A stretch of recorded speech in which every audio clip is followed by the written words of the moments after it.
en la historia de la guerrilla tiene un renombre importantísimo. La Rusia chica, que le llamaba la policía.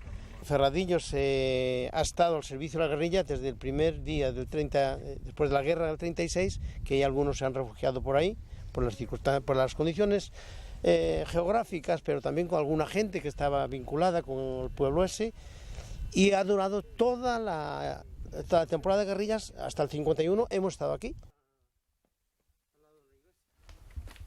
Entonces, ¿este pueblo qué representa para ti? Hombre, para mí representa que simboliza un poco lo que ha sido el apoyo popular a la guerrilla, por toda su historia, porque es un pueblo que desde el primer momento ha estado al servicio de la guerrilla y se ha escogido justamente este pueblo para la formación en 1942 de lo que ha sido la Federación de Guerrillas León Galicia, que ha sido seguramente la iniciación de la forma organizada del movimiento guerrillero antifranquista. Pues también recuerdo que en el año 50, 51 que pasamos por aquí, y claro, nos quedaron gratos recuerdos porque había la unanimidad del pueblo en torno a la guerrilla. E incluso algunas gentes que, bueno, por razones de cambio a otros lugares, se casaban a otros lugares y tal, nos servía desde aquí, era una línea de conducto para abrir en otras regiones pues a puntos de apoyo y tener enlaces. ¿De qué años hablas? Yo estoy hablando de los hasta el año 51, que yo he pasado por aquí, primero el 51, que hemos estado aquí. Pero no hay dos tiempos. Hay el primer tiempo, que yo creo que es el que crea las bases para el segundo y tercer tiempo, si queremos, porque hay un primer tiempo en donde, como esta zona ha sido ocupada por los franquistas en el primer momento, en la sublevación, el día 20 Ponferrada estaba en las manos de los fascistas, ¿no? El día 20 de julio. Estalló la sublevación el día 18 y el día 20 ya las fuerzas de Ponferrada, no de Ponferrada, de Galicia, subieron hacia Ponferrada. Hubo la traición de la Guardia Civil de Ponferrada, que se había manifestado partidaria de la República. Han asesinado a un comandante de guardias de asalto que venía justamente con la Guardia Civil a reforzar el poder de la República y lo han asesinado para sublevarse también aquí. Hubo pequeños movimientos de sublevación. Y entonces, pues a partir de ahí hay muchos republicanos que huyen del ejército gallego que montaba hacia León y sobre todo hacia Ponferrada. Y todo esto ha sido, pues claro, está limítrofe de Ponferrada, ya se sientan, por ejemplo, aquí, por las características propias de la gente de por aquí y en otros pueblos de la región, no solamente el único, ¿no? Y todo eso ya, desde ese momento, este pueblo es un pueblo de apoyo a los que estaban huidos del franquismo, ¿no? Y bueno, pues eso se ha mantenido todo el periodo de la guerra, con los que quedaban por aquí. Hubo un periodo donde algunos pasaron a Asturias, han vuelto, y como base de apoyo ha servido siempre, y porque tenía estas características y eran el pueblo y no hacía falta estar en la montaña para reunirse, pues fue aquí donde se escogió como lugar para la creación de la Federación de Guerrillas.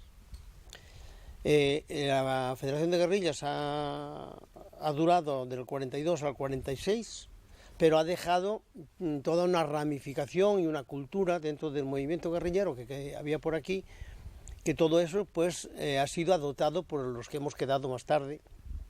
Muchos habían estado cuando la Federación, yo no estaba, pero los métodos, los puntos de apoyo, la vinculación con el pueblo, eso ha quedado como cultura guerrillera de esta región León Galicia. Entonces, ¿tú te consideras heredero de esa cultura de la Federación? Sí, claro, me considero porque al fin y al cabo yo he sido colaborador, he sido enlace con los que estaban en la Federación. Y mi formación con la guerrilla, mi comprensión de lo que era el movimiento guerrillero, me la han dado pues los compañeros que habían estado ya en la Federación, unos antes y otros después, porque hubo todo, en todas las épocas hubo incorporaciones nuevas, pero sin embargo yo creo que hasta el último momento que hemos estado aquí, hemos sido herederos de todo lo que había sido la lucha antifranquista en esta región.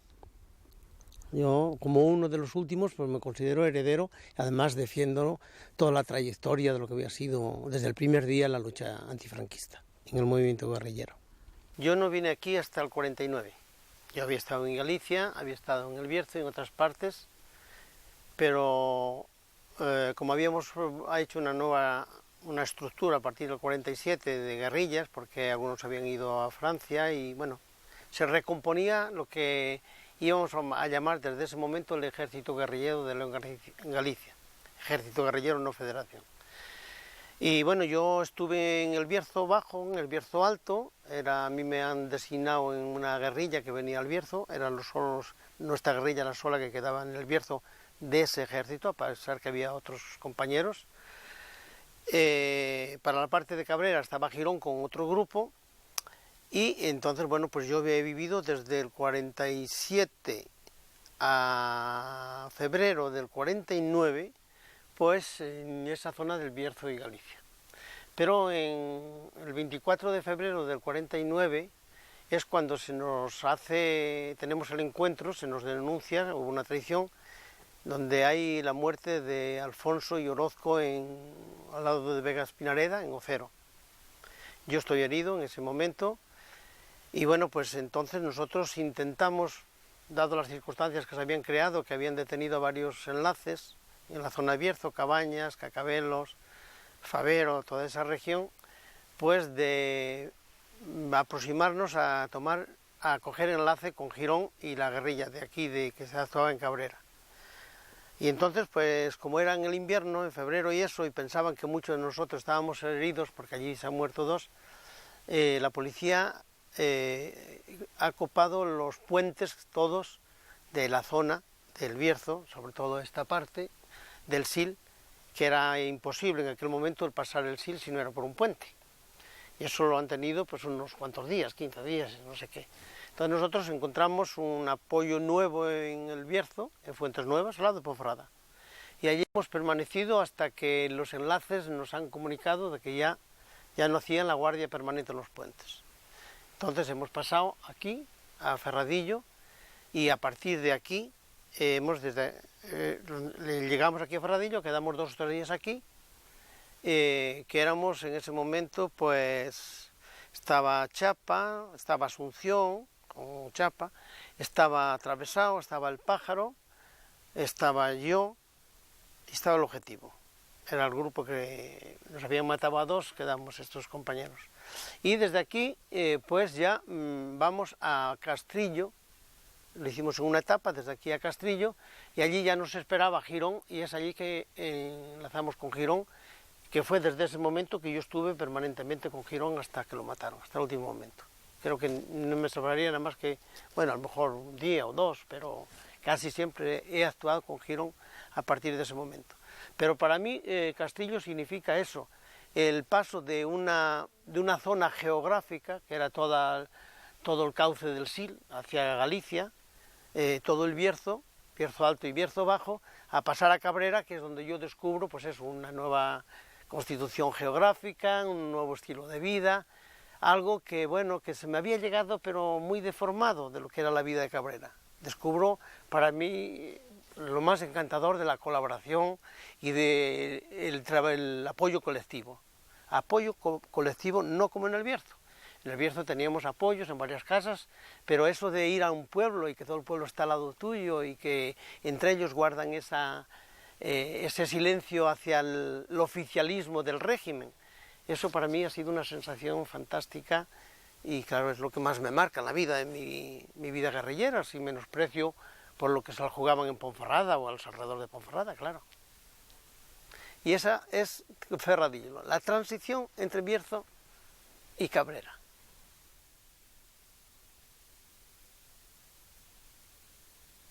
También porque es el encuentro del lugar en donde se había formado la federación y en donde todo el mundo de la federación había pasado por Ferradillo, porque Ferradillo era la patria de todos los guerrilleros, el lugar, el apoyo de todos los guerrilleros, que incluso en algunos otros pueblos a lo mejor había un guerrillero que no le había tocado estar, pero Ferradillo, yo creo, todos los de la federación y lo que ha sido el ejército guerrillero de toda la parte de, al menos la segunda agrupación, Ferradillo era la cuna, podemos decir, y el apoyo incondicional del movimiento guerrillero.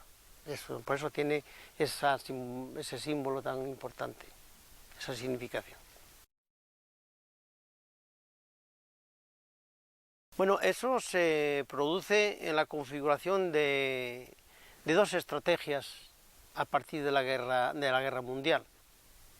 Ya en 1946 se vislumbra de que no hay invasión de España por el Ejército Rojo o el Ejército Aliado, y todavía perduran pues ciertos ánimos en los guerrilleros de que bueno, no habrá, por ejemplo, la invasión, no vendrán los ejércitos aliados a liberar España, pero sí puede haber un apoyo más importante a un movimiento que, habiendo el apoyo, había también en España en aquellos momentos condiciones de que hubiese más guerrilleros, habiendo un apoyo, y que el pueblo reaccionase diferentemente.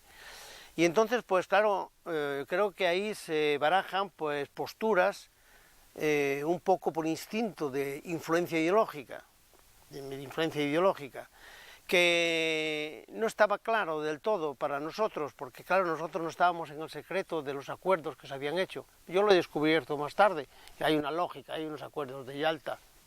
Y en los acuerdos de Yalta se sabe, si hoy los vemos y nos reflexionamos sobre ellos, no hay posibilidades de que el ejército soviético avance hacia España, porque se estaba limitado por unos acuerdos, que lo han respetado además. Y entonces, bueno, pero a nosotros no nos habían llegado todos esos argumentos. Pero sí cada cual hacía su interpretación, a lo mejor con insinuaciones. Los comunistas decían que la solución española vendría de un gran movimiento en España que fuese capaz de llamar la atención del mundo que estaba dando marcha atrás respecto al apoyo, digo el mundo occidental, respecto al apoyo a las fuerzas democráticas. Esa era la versión de los comunistas, y que hacía falta intensificar el movimiento guerrillero y las acciones de forma a llamar la atención, así lo pensábamos nosotros. La otra estrategia, que era la que más defendían los compañeros socialistas, fundamentalmente los socialistas, y algunos compañeros de la CNT o anarquistas, también casi se situaron en esa estrategia, no todos, pero una parte. Era de que, bueno, era mucho sacrificio, no había posibilidades, no había posibilidad de avance de ningún ejército, y que las democracias occidentales tenían un compromiso de que ellas iban a favorecer justamente el cambio democrático. Es ahí cuando surge en el último 47-48 ese famoso acuerdo entre el Partido Socialista y los monárquicos, el acuerdo de esos encuentros de San Juan de Luz, que dan esperanza por esa vía. Bueno, y ahí surgen esa diferenciación. A partir de esa realidad de dos interpretaciones diferentes. Pues claro, ahí la tendencia de los comunistas de organizar justamente esa resistencia e intensificarla, y de los socialistas de no darle otras formas de lucha, porque la federación, bueno, ya no existía, y bueno, por otras razones, podemos hablar porque no existía, no simplemente por sometido a esa estrategia, a esa diferencia, por circunstancias también objetivas del combate que hubo cuando mataron a Elvira y mataron a Arcadio, que se iba a la reunificación, y todo eso pues se ha abandonado aquel proyecto de, como quiera que fuera, íbamos a reunificar otra vez la federación y a estar bajo una consigna que a lo mejor la elaborábamos todos en conjunto sin tener en cuenta todos los criterios de los estados mayores políticos. Pero eso era una realidad que había fracasado, y entonces pues los compañeros socialistas, bueno, pues no son organizados de la misma forma que los comunistas. Si bien, y cuando yo digo hemos heredado de la federación, como guerrilleros, comunistas y socialistas hasta el último momento y anarquistas hemos estado en el mismo campo de batalla, en los mismos lugares viviendo, si no había más que eso, una formulación casi más que nada teórica, más teórica que otra cuestión. Y bueno, pues así duró hasta que se hizo imposible el problema de que incluso esa estrategia del Partido Comunista fuese viable. También se hizo inviable porque el tiempo, el abandono de algunos compañeros socialistas, claro, ya era debilitar la lucha, el hecho de que algunos compañeros socialistas se iban, el hecho de que las democracias occidentales le dieron garantías a Franco que no habría cambio, que le iban a garantizar, se han embalantonado. Las fuerzas de represión han tomado una actitud que no tenían anteriormente, por ejemplo, han sido más beligerantes. El propio pueblo que capta, porque parece que el pueblo no sabe política, pero el pueblo capta el ambiente general, el ambiente mundial y el ambiente local. Entonces pues ya no tenía el entusiasmo que tenía en el 46 o 45. El pueblo también también resiente cuál es su medio, a sus posibilidades. Entonces, en ese sentido, quizás más que en otros lugares, yo pienso que no hay que buscar una diferencia de los guerrilleros del 46, 44, 42 a los guerrilleros del 51, que estábamos, lo único que éramos el desecho un poco de lo que había sido aquella federación, por las bajas que hubo y toda la cuestión, pero que la cultura era una cultura heredada, sin duda.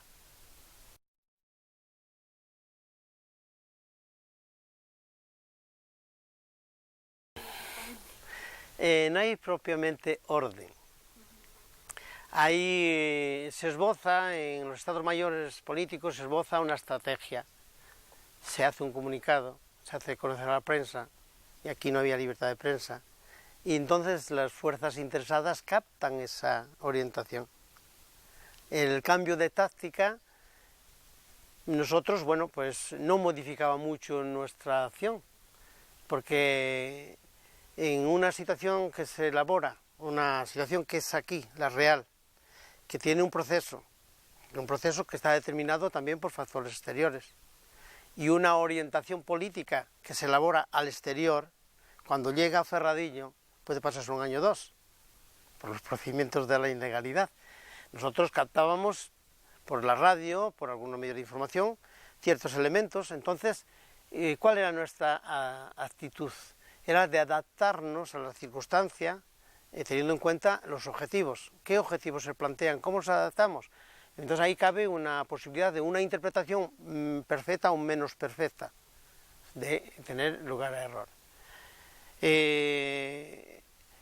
Cuando, por ejemplo, se ha insistido en el 48, desde el Partido Comunista concretamente, el problema de priorizar el movimiento de masas, dado las características de nuestra guerrilla, que estaba aquí en El Bierzo, que estábamos en la cuenca minera, que muchos de nuestros enlaces eran ya enlaces sindicales, porque por diferentes razones, sin consigna, lo eran por naturalidad, enlaces sindicales.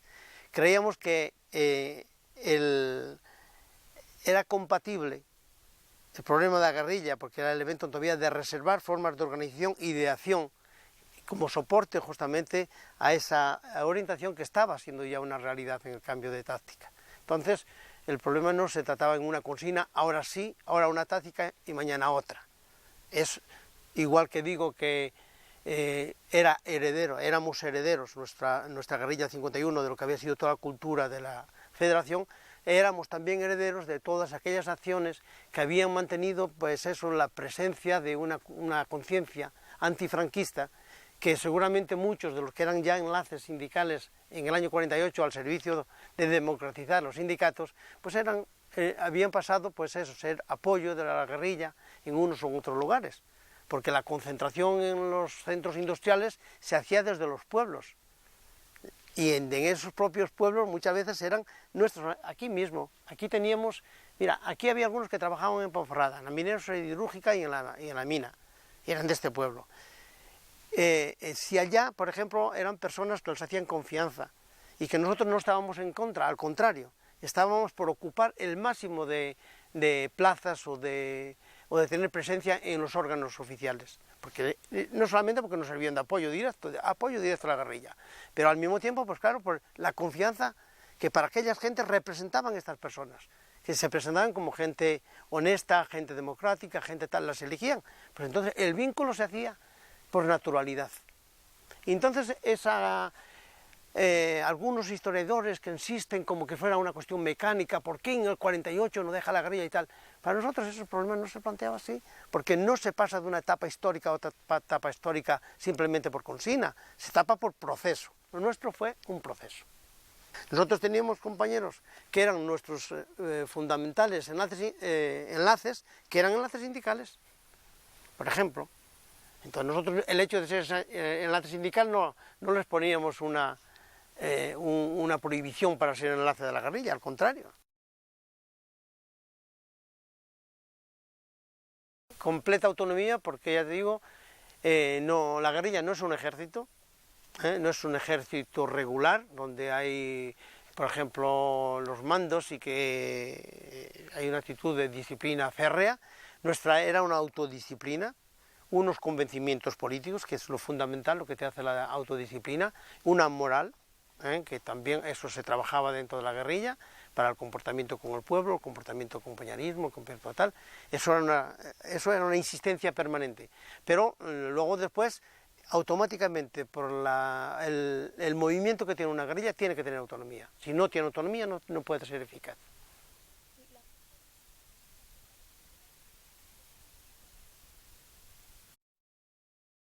Las consignas eran muy simples, no había mucha teoría, Era el antifranquismo y pintar a Franco como fuese, decir lo que pudiese agredirles más políticamente, y cualquiera que tuviéramos posibilidades hacíamos la propaganda.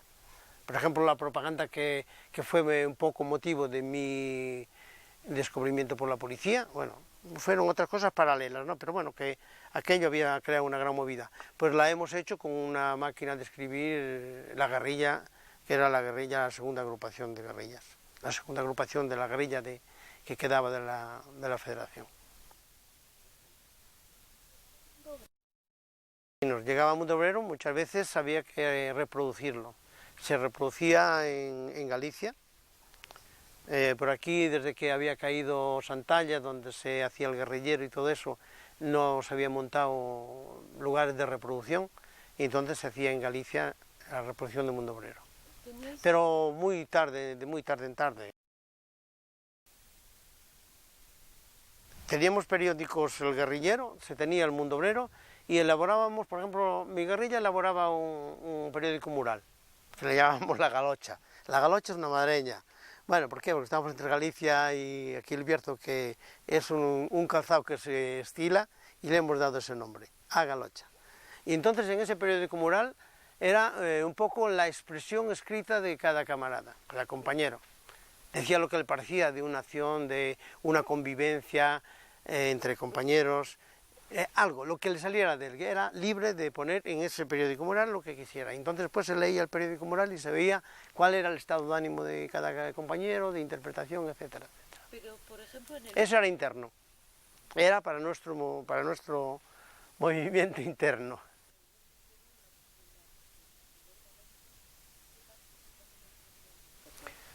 La distribución en cada lugar que nos encontramos, que era posible, el lanzar las octavillas, el periódico, y hacerlo conocer al pueblo. Era muy importante, y muchas veces los enlaces mismos hacían ese trabajo. En la redacción pues participaban compañeros que tenían mejores conocimientos de redacción, y se daban los elementos más importantes, muy propagandístico, muy agitativo. No se teorizaba en el guerrillero temas políticos profundos, pero sí antifranquistas, y bueno, con un poco de subjetividad también, señalando que el franquismo está retrocediendo mientras que las fuerzas, entonces señalabas alguna acción y tal, allá para intimidar más las fuerzas de represión. Yo creo que el primer guerrillero que se editó en España fue aquí en Santalla. Después otros lugares de la guerrilla también editaron el guerrillero, pero el primero fue aquí. Pero yo creo que ahí los compañeros han cuidado siempre de que reflejase la pluralidad. Bueno, primeramente no escribían solamente una posición política, era plural la federación y eran plurales los que escribían. Gafas ha escribido en el guerrillero, César también, Guillermo también, Elvira también, o sea que ahí escribían comunistas, socialistas, Parra también, anarquistas, socialistas y comunistas, todo el mundo.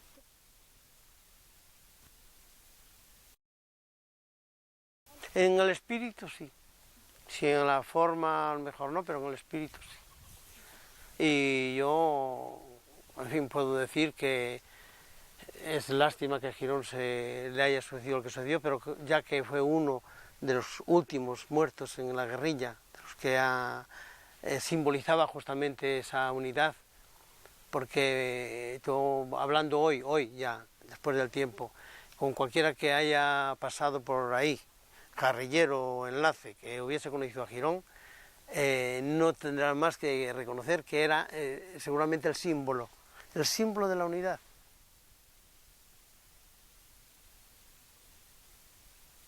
Sí, Aquí han asesinado a una chica que le llamaban Primitiva y a un hombre que no recuerdo el nombre, un poco en represalia, porque como era la Rusia chica o la pequeña Rusia, bueno, les daban así los dos nombres, pues vinieron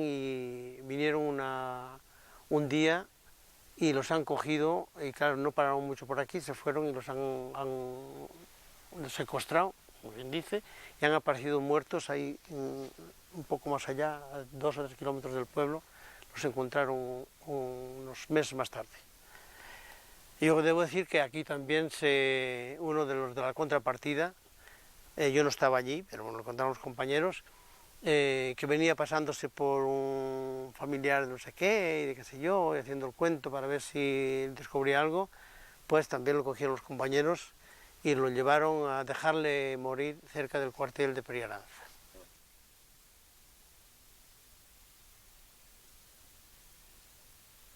Bueno, pues un poco al estilo de lo que era siempre. Una temporada no parábamos aquí, ni en ninguna parte, casi no. Parábamos a lo mejor 3 o 4 días, una semana, máximo una semana. Íbamos a otro lugar y tal, porque nuestra táctica era de no estacionarnos mucho en un lugar, porque perdías un poco el contacto con el resto de la población. Pero aquí esta gente, el hecho, yo creo que se apoyaban, el apoyo moral que tenían unos con los otros, hacía de que aquí no penetraba ese temor que en otros lugares. La gente aquí era muy valiente,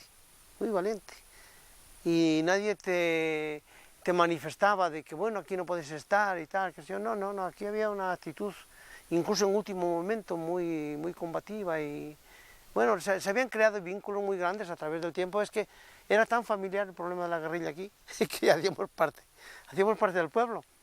Era tan familiar porque aquí los niños, que habían sido niños, que ya eran mayores, tenían 20 años, habían visto eso toda su juventud. Y automáticamente pues ya parecía que no podías excluir a alguien de la familia, ¿no? Y bueno, conocían todos los compañeros y te preguntaban, ¿y qué es de fulano? ¿Y qué es del otro? ¿Y qué es del otro? En el último momento, que ya habían matado a muchos compañeros. Aquí, nosotros teníamos un método de pagar, no exagerado, pagar lo que valían las cosas, de manera ni hacer egoístas a los compañeros, pero tampoco causar perjuicio.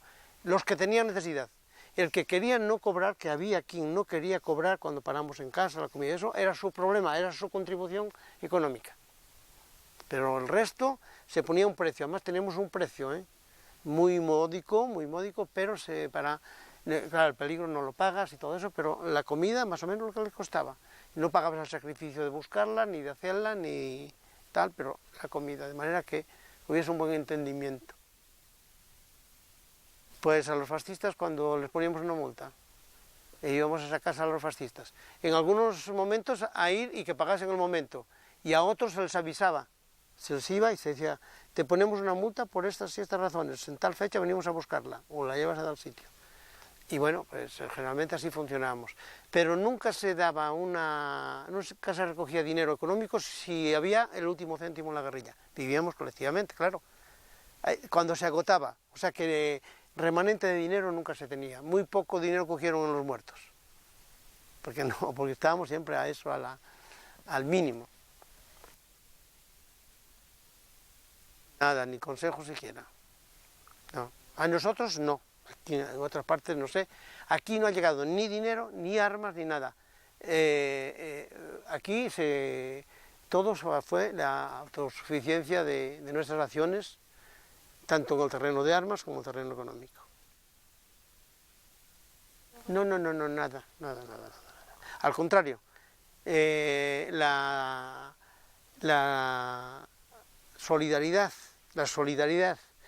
que había que crear para algunos presos que tampoco han sido muy asistidos, pero era organizada por la guerrilla. Es verdad que ahí contribuían gente del llano también, se hacía para recoger dinero, para enviar a los presos, ayudarles a algunos, los más necesitados, los que la familia no podían ayudar. No ha sido grande, le digo, que porque habrá algún preso por ahí que diga, a mí nunca me llegó un céntimo, y es posible que no, pero algunos, lo que hemos podido, lo hemos enviado. La forma de resistencia era oponerse a todo lo que era el régimen. La consigna de sabotaje, por ejemplo, se hicieron sabotajes, en un periodo, grandes sabotajes en las minas, en los ferrocarriles, en todo lo que era posible se hacía el sabotaje. Pero también se insistía, y eso bueno se hacía también por la Pirenaica, españoles trabajar mal poco y mal. Trabajar poco y mal era sabotear la economía, entonces, eso estaba presente. Y bueno, luego después había en zonas rurales ese problema de lo que tenían que dar a Hacienda. Los campesinos tenían que entregar el trigo, tenían que declarar la vaca, la oveja, pagar la multa por el carro y tal y tal. Entonces, en donde podía ir la correlación de fuerzas nos era favorable, nosotros hacíamos de que eso no se produjera. Y para eso, pues claro, en muchos lugares teníamos aproximación a gente, bueno, me acuerdo, en algunos lugares un ayuntamiento tiene varios pueblos y hay un alcalde pedáneo, por ejemplo, ¿no? O alcalde, nosotros teníamos relaciones con alcaldes. Tratábamos de que eso se convirtiera en la complicidad de todos los vecinos para que el régimen no beneficiara de esos impuestos. Y eso lo hacíamos, pero lo hacíamos en Castro Hinojo, lo hacíamos en Castrillo, lo hacíamos en Cinedo, lo hacíamos aquí, en todos, lo hacíamos en Galicia, por ejemplo, en Peites y en Villaster, en donde teníamos la posibilidad, nuestra presencia tenía que dar como fruto una resistencia al franquismo, no solamente armada, sino por todos los medios. No, las acciones pensadas. Hombre, había algunas que nos las hacían pensar en el acto. Si nos descubrían, pues tenían que tirar para adelante, ¿no? Algunas acciones fue sorpresa, fue venta, fue, bueno, casual. Yo tuve 2 o 3 encuentros casuales, tampoco fue venta. Entonces, bueno, reaccionas espontáneamente. En lo que fueron las ventas, pues lo mismo. Yo he tenido un combate, por ejemplo, el último, Corporales, que fue una venta de un elemento que después se metió en la policía. Bueno, pues fueron ellos que nos han sorprendido a nosotros. Bueno, en cierto modo. Nos han sorprendido en términos generales y les hemos sorprendido en términos concretos. Porque nos avisaron que ya nos estaban copando y nosotros hemos salido al encuentro. Y eso fue la sorpresa que les hizo perder la batalla, por ejemplo, en Corporales. Pero cuando llegaba un caso así había que hacer frente, nosotros sabíamos lo que nos quedaba. Lo que teníamos convencido es que nosotros estábamos condenados a la muerte en manos de ellos. Entonces, automáticamente no podías vacilar. En el momento que te confrontabas con ellos, a vida o muerte. Y eso era lo que nos daba la fuerza en algunos términos, en algunos momentos, a otros, pues claro, los compañeros han caído. Bueno, depende de circunstancias.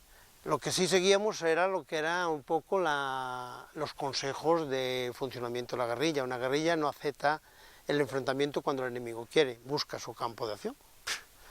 ¿Comprendes? Porque buscándolo tú, pues tienes las ventajas. Pero claro, cuando te sorprenden tienes que responder. Entonces depende de circunstancias.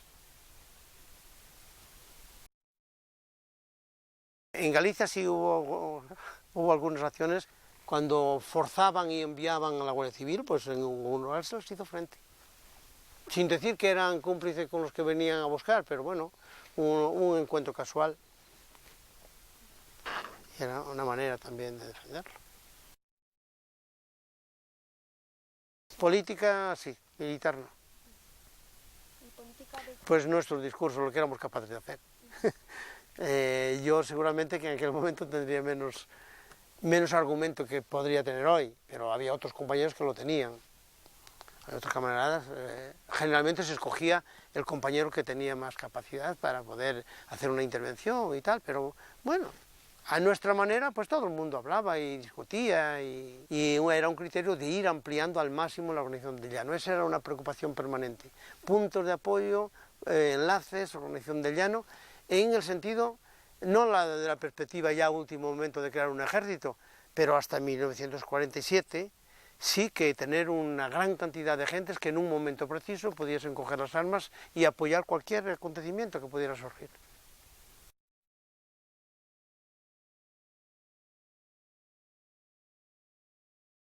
El pueblo no había superado del todo, no los deseos, sino las condiciones, el trauma de lo que había sido la derrota de la guerra civil.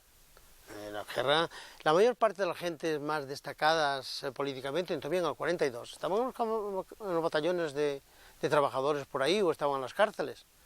Y bueno, el desmantelamiento que se hizo con los fusilamientos, eso ha causado enormemente, ha retrasado justamente esa conciencia popular, y todavía era casi la misma generación, iban muy pocos años, eran 40 y...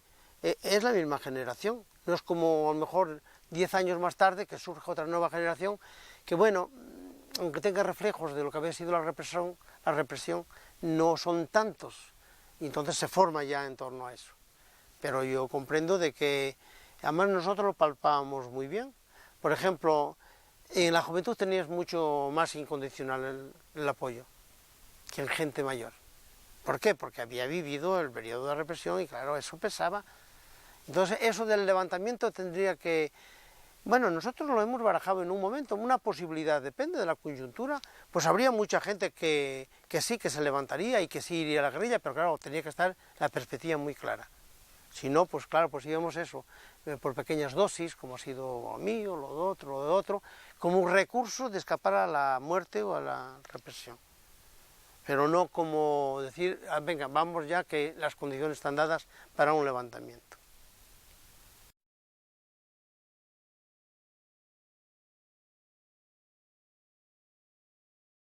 Hombre, yo pienso que incluso si no existiera eso, la misión de la guerrilla era hacer esa comunidad, porque no podemos luchar por una sociedad más solidaria, más común, y estar viviendo en un pueblo y no trabajar para esa solidaridad, para que... Pero yo creo que eso venía ya un poco de cajón, estaban más o menos implicados en el mismo problema. Eran todos, porque la gente aquí viajaba, se iba a Ponferrada, se iba a un lado, se iba al otro.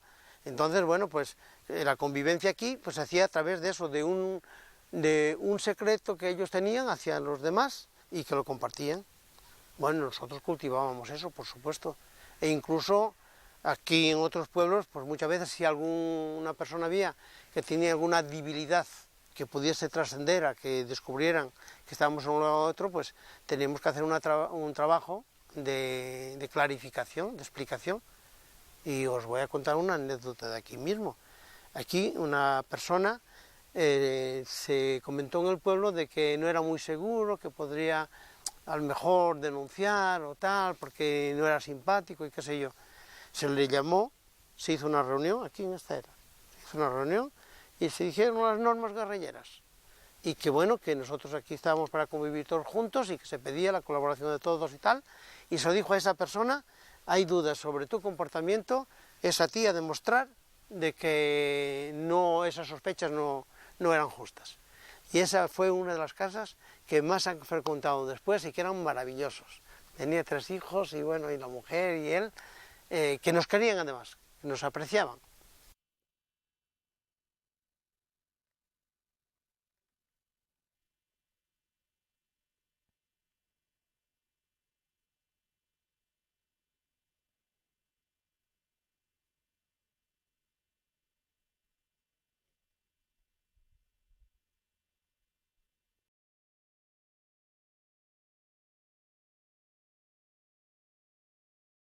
El poder volver aquí 40 y tantos años más tarde. Una anécdota triste de volver y ver que no viven las personas. Que este pueblo ha sido condenado, como otros pueblos seguramente, en un proceso de reconstrucción de este país que abandona seguramente lo que ha sido más significado y que tiene más motivos históricos para ser un ejemplo para otros lugares. Entonces, pues claro, al venir aquí y ver las casas derrumbadas, para mí veo que se destruyó algo, las gentes que vivían aquí, aquella generosidad de aquellas gentes, que seguramente que si yo pudiera hablar con ellas ahora tendría mucho más importancia que el hecho que lo haga yo contra estos muros derrumbados. Eso es lo que más me choca.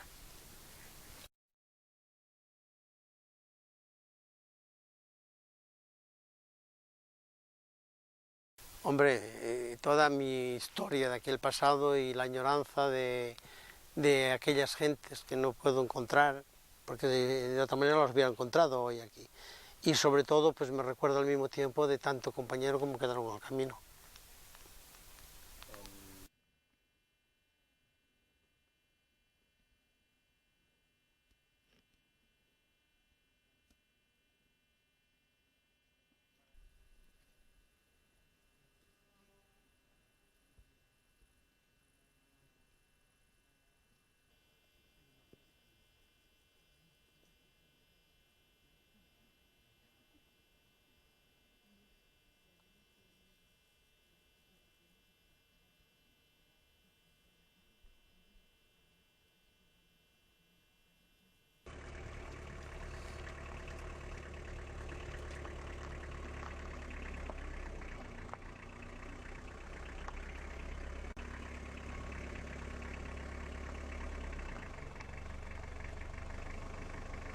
Voilà.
Fui guerrillero desde niño a los 21 años, guerrillero del llano, apoyo al movimiento guerrillero, y luego después, pues, una vez descubierto por la policía, me incorporé en la guerrilla clandestina, y bueno, he participado en algunas de las guerrillas, lo que constituía la segunda agrupación de guerrillas del Ejército Guerrillero de Galicia.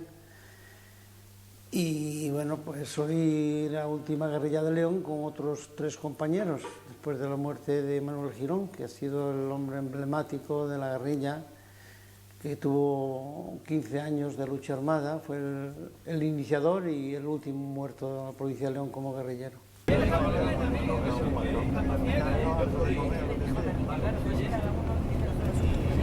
Entonces, eso nos llevó al exilio en 1951, septiembre de 51, un exilio que nos parecía que no iba a ser tan largo, fue demasiado largo, 27 años, y todo eso ha constituido que se fue afirmando la dictadura,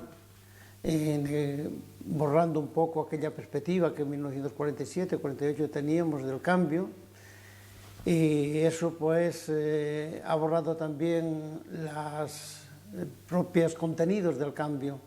Se fueron atenuando el papel protagonista del pueblo, que en aquel momento teníamos en los años 40, y bueno, pues con el contexto internacional favorable a la dictadura por la Guerra Fría y la estrategia de los bloques, ha hecho de que el cambio en España, la democracia, fue después de la muerte del dictador. Si no hubiesen muerto seguirían todavía en el poder, y entonces hubo una transición, que es una transición negociada, con el protagonismo fundamentalmente de los que estaban vinculados a la dictadura.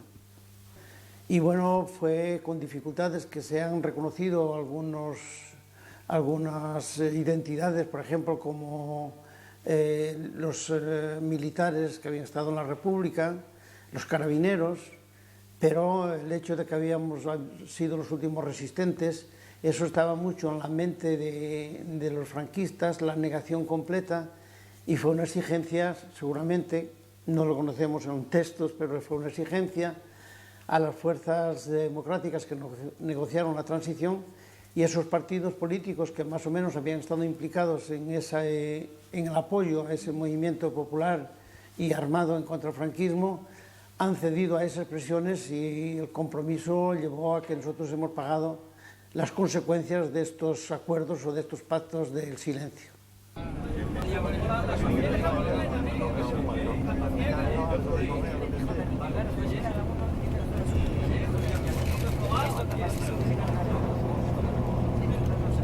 no se ha reconocido la causa guerrillera para nada. No se tuvo en cuenta, por ejemplo, los que fueron torturados en las comisarías porque no estuvieron los 3 años en la cárcel, para darles una pequeña compensación que en 1990 con el Partido Socialista en el gobierno se les atribuyó una cuota no de pensión, sino una gratificación mínima para aquellos que tenían más de 3 años de cárcel y que habían hecho en ese momento los 65 años. Había una cantidad de gente joven que había participado en la lucha que, aunque hubiesen hecho 4 o 5 años de cárcel, no se tenían en cuenta. Y no se tenía en cuenta sobre todo aquel método que tenía el franquismo de hacer la gente pasar periódicamente por la tortura, por las comisarías, y tenerlos algunas veces detenidos hasta 6 meses u 8 meses y no hacerles el proceso. Eso no contaba, entonces fue una gran discriminación. Y fundamentalmente los guerrilleros, ni se habló de ese problema de los guerrilleros, porque, ya digo, yo creo que fue la contrapartida que pagaron los partidos de izquierdas, llamados de izquierdas, para ser legalizados a condición de renunciar a su historia. Y nosotros, actores directos de esa historia, pues no hemos perdido la esperanza, porque siempre hemos estado pendientes del cambio democrático, hemos contribuido no solamente a la guerrilla, posteriormente hemos estado con el compromiso de militar en las organizaciones, fundamentalmente en el Partido Comunista y en las asociaciones en torno al rescate de la democracia. Y claro, pues teníamos un espíritu de esperanza, de futuro, y no nos desmoralizábamos, pero a través del tiempo, yo fundamentalmente con mis compañeros, yo que estaba más cerca seguramente de las instancias políticas del Partido Comunista, me di cuenta de que no estaba en cartera, no estaba pendiente nuestro problema, y empezamos a hacer cosas de dar alerta, de hacer acciones, de dirigirnos a las instituciones. ¿Pero eso lo haces? Lo hago individualmente, con Manolo fundamentalmente, y con Jalisco, pero fundamentalmente con Manolo. Dirigirnos ya en el proceso, en el periodo de que estaba el Partido Socialista en el gobierno, de los años 84, pidiendo la rehabilitación del movimiento guerrillero, que conlleva, cuando hablamos rehabilitación del movimiento guerrillero, no es solamente de aquel que estuvo con las armas, sino todo lo que ha significado aquel movimiento. Por eso lo llamamos movimiento y no rehabilitación de los guerrilleros, decimos del movimiento guerrillero. Es un matiz que es muy importante, engloba a todos los que estuvieron más o menos implicados y sufrido con esas consecuencias, que era la forma fundamental en unos años de lucha contra el franquismo. Y bueno, pues fue la negación, fue el silencio, fue la no contestación, que es el desprecio, por la parte de los partidos políticos, la parte del Parlamento, la parte del gobierno, y una serie de tractaciones que yo hice en ese sentido. Pues bueno, me ha permitido ir cogiendo contactos a través de algunos actos con otros compañeros que habían estado en otras zonas, y fundamentalmente en una de las acciones allá por los años 97, 1997, 96, en donde había un monumento en Santa Cruz de Moya, un contacto con Dolores Cabra, que era secretaria de una asociación que empezaba a iniciarse, fundamentalmente que había trabajado sobre el tema de los brigadistas, las brigadas internacionales y los niños de la guerra, y entonces le ha seducido el tema que nosotros estábamos en solitario casi tratando, y empezamos ese trabajo y elaboramos ya una serie de cláusulas en el orden de la acción hacia el rescate por la memoria y la rehabilitación del movimiento guerrillero.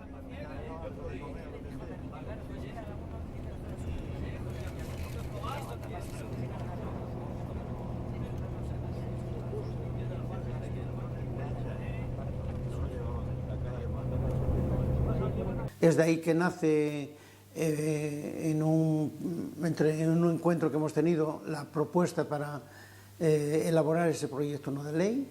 La llevamos a una asamblea amplia en Valencia para tener el apoyo más amplio de lo que nosotros proponíamos, o tener en cuenta otras propuestas. ¿En esta asamblea?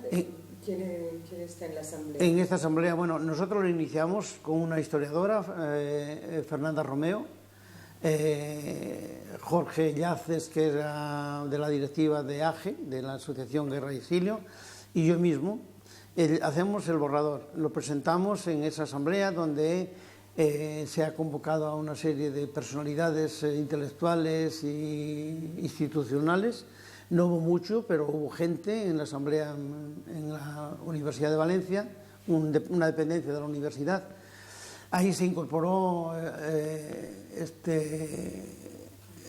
Alfonso Cervera y bueno, y estábamos ya más o menos guerrilleros de varias regiones de España. Y bueno, más o menos se ratificó ese proyecto no de ley y ahí empezó la andadura de ese proyecto a través de municipalidades, de instituciones provinciales, gobiernos autonómicos, y hay una serie de municipalidades que aprueban ese proyecto no de ley, que se reduce en 3 puntos muy concretos, que es rehabilitación del movimiento guerrillero, en esa amplitud que decíamos anteriormente, a todos los efectos. Y luego después, para los que habían estado en la guerrilla, que habían estado clandestinos, que no habían tenido medios, por ejemplo, de justificar para la jubilación y sus años de cotización e incluso una compensación por toda esa situación, un reconocimiento militar, porque habían estado en cierta medida luchando por la democracia, éramos soldados de la República. Y el tercer punto, bueno, una compensación en ese orden, tenerlo en cuenta, desde el punto de vista económico, jurídico, social. Y un tercer punto fundamental, que es crear unos archivos nacionales. Sigue apareciendo en los archivos la versión de los torturadores, de la policía, es su versión, y no se ha dado espacio para que las víctimas también tengan algo que decir dentro de esos archivos, que es lo que podía permitir a los historiadores de ser objetivos a la hora de recoger datos para transmitir la historia.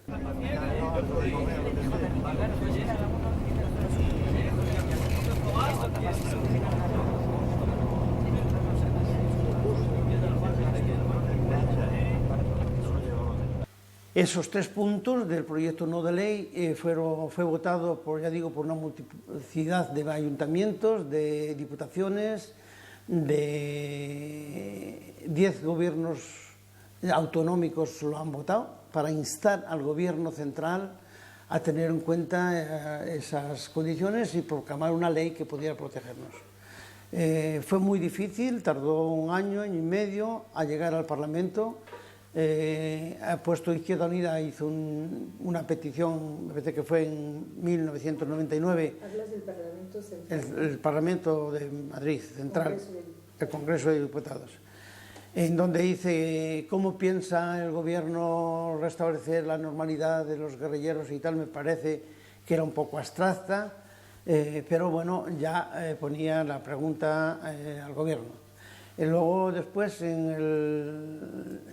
allá por el año 2000, a últimos de año, el Partido Socialista hizo también una propuesta en la Comisión de Defensa respecto a que se considerase nuestro caso, que era el colectivo que más había quedado marginado en este proceso de reconocimiento, y fue rechazado por la mayoría del PP.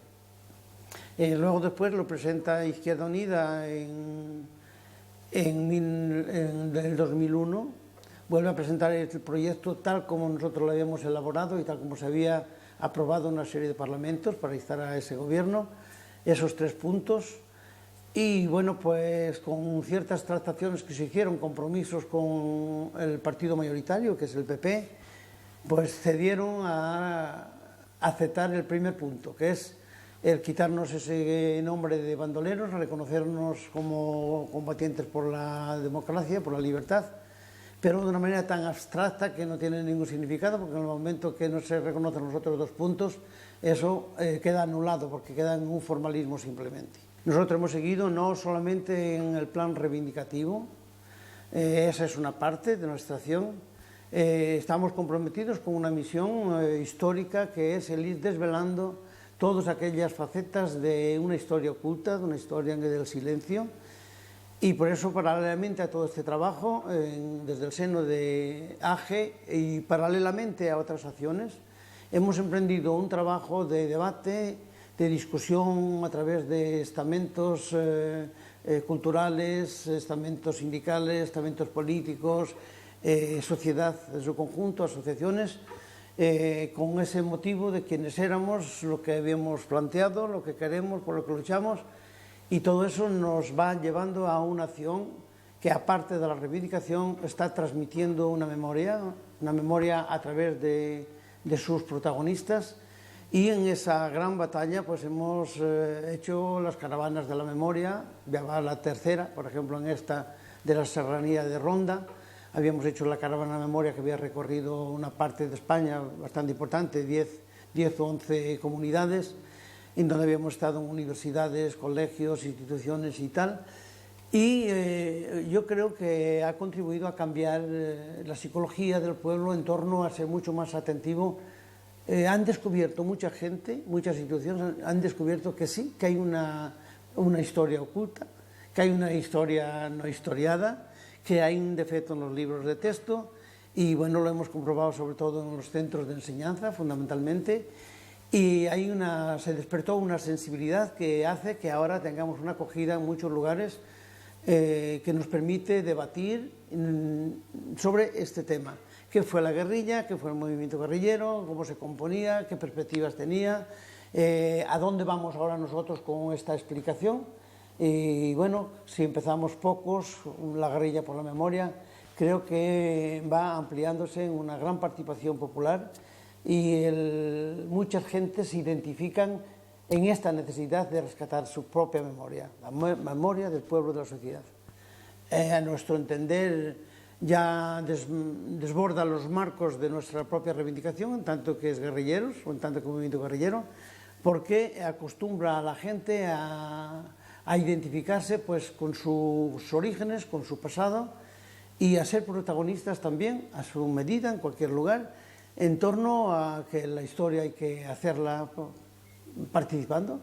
Yo creo que es una educación también, una cultura que se está adquiriendo.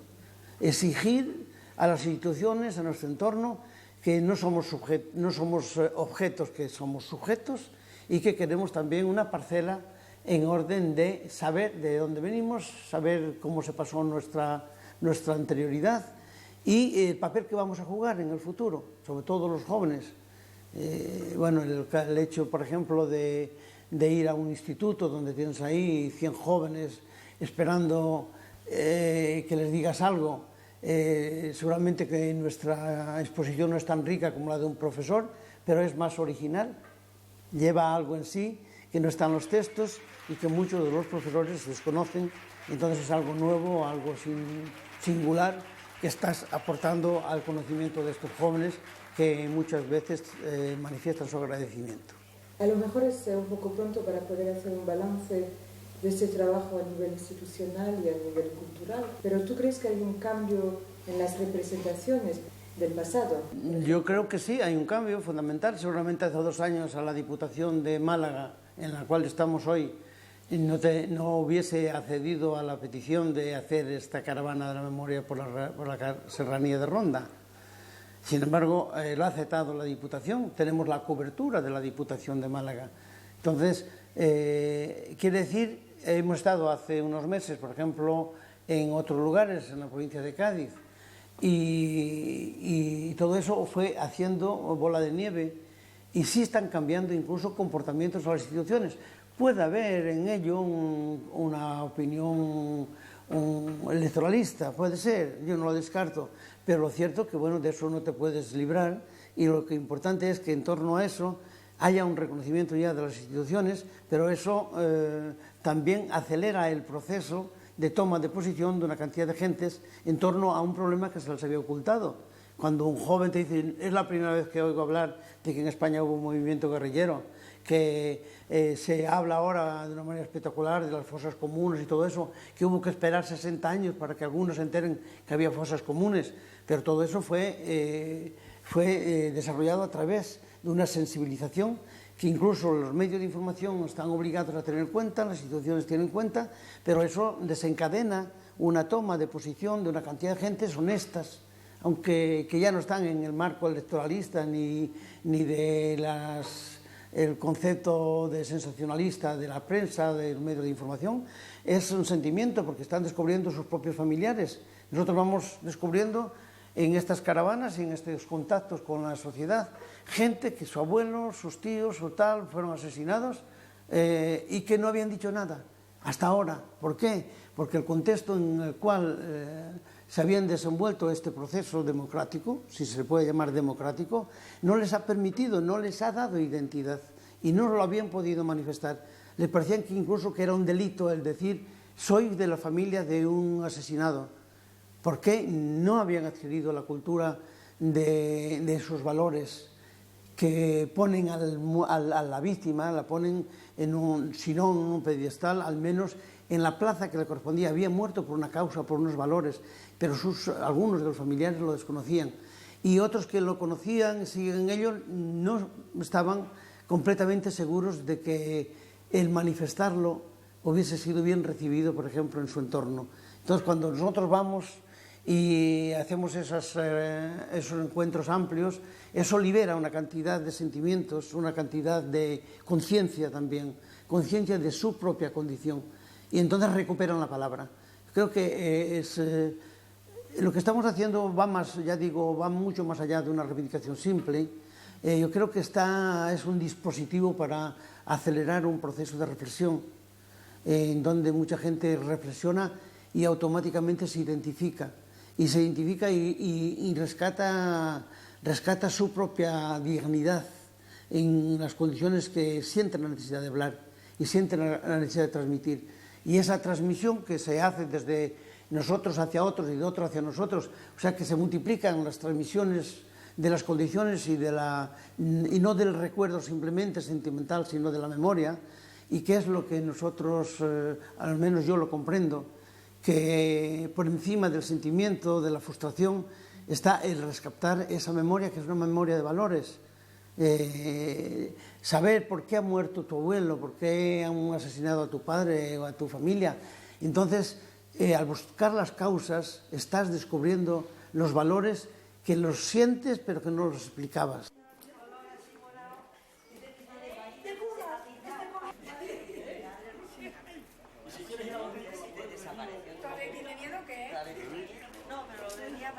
Aunque haya por parte de algunas instituciones o de partidos políticos deseo de utilizar este trabajo de memoria, ¿vale la pena asumir esa contradicción? Sí, a mí me parece que merece la pena, con intención de ir superando estas contradicciones que aparecen en la aparición de un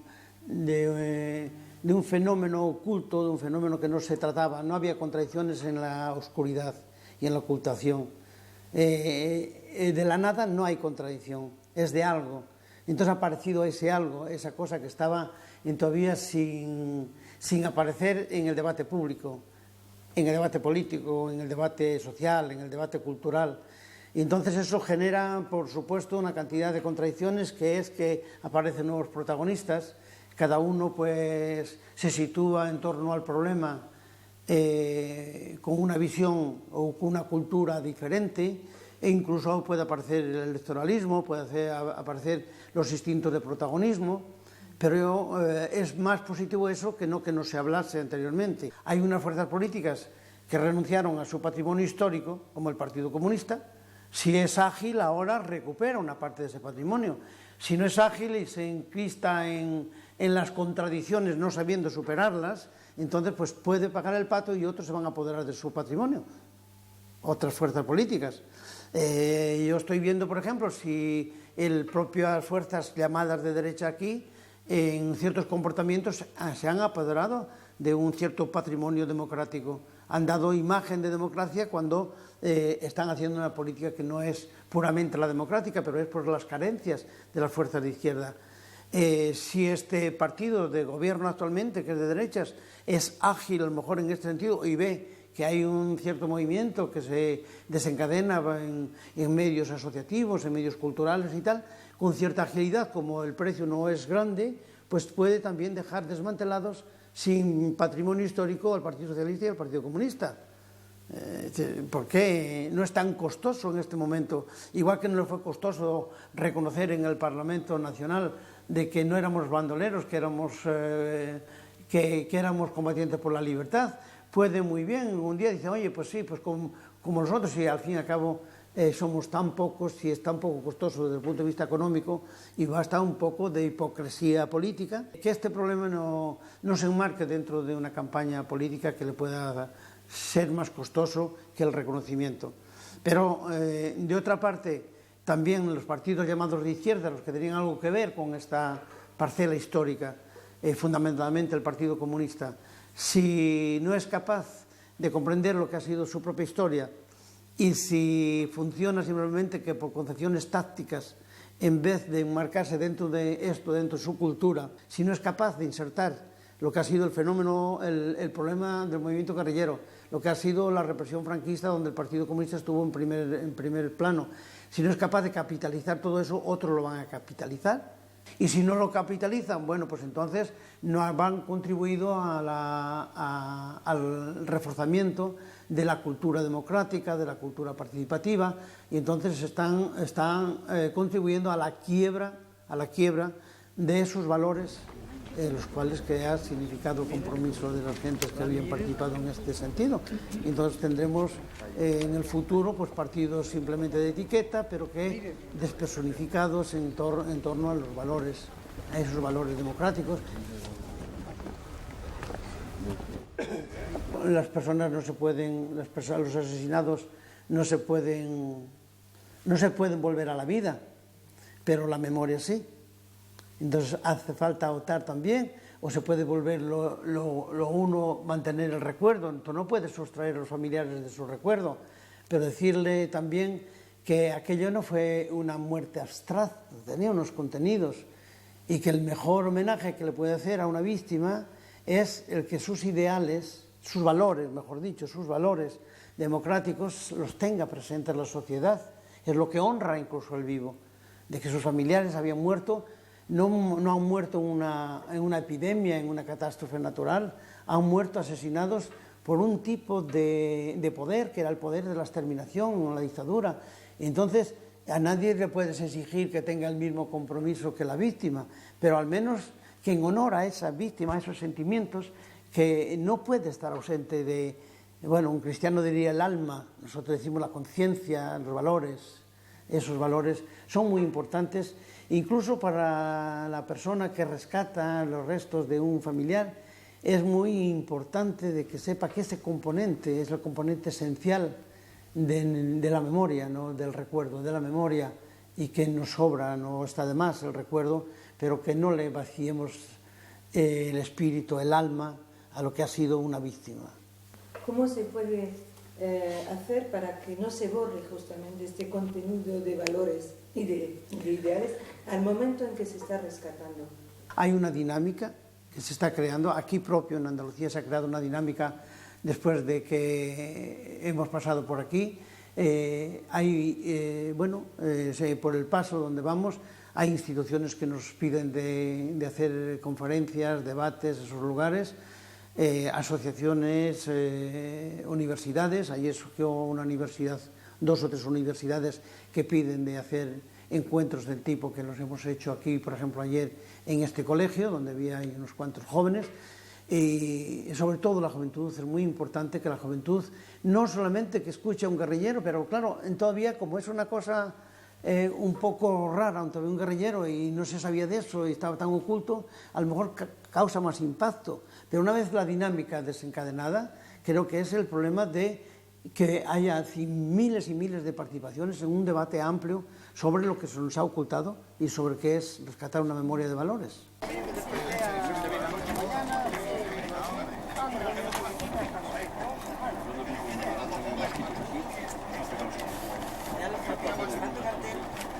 Una cama que era como de calle.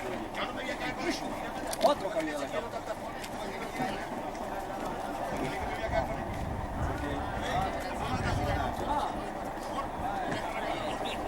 Nos ha tocado en esa etapa jugar el papel que hemos jugado a los guerrilleros, pero no quiere decir que hay miles y miles y millones de personas que en esa etapa harían la misma cosa que nosotros, es que no somos tampoco supermanes, ¿no? Somos personas normales, nos cuadró en un contexto, en un momento determinado y en unas circunstancias determinadas el hecho que estuviéramos en la guerrilla.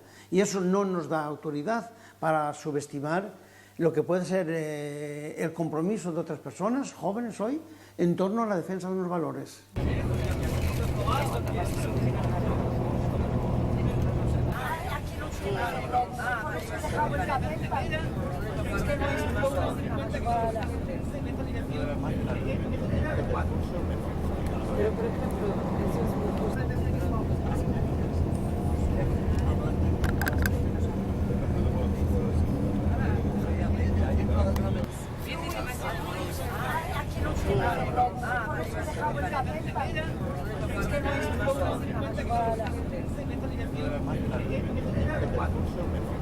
Pero, por ejemplo, esos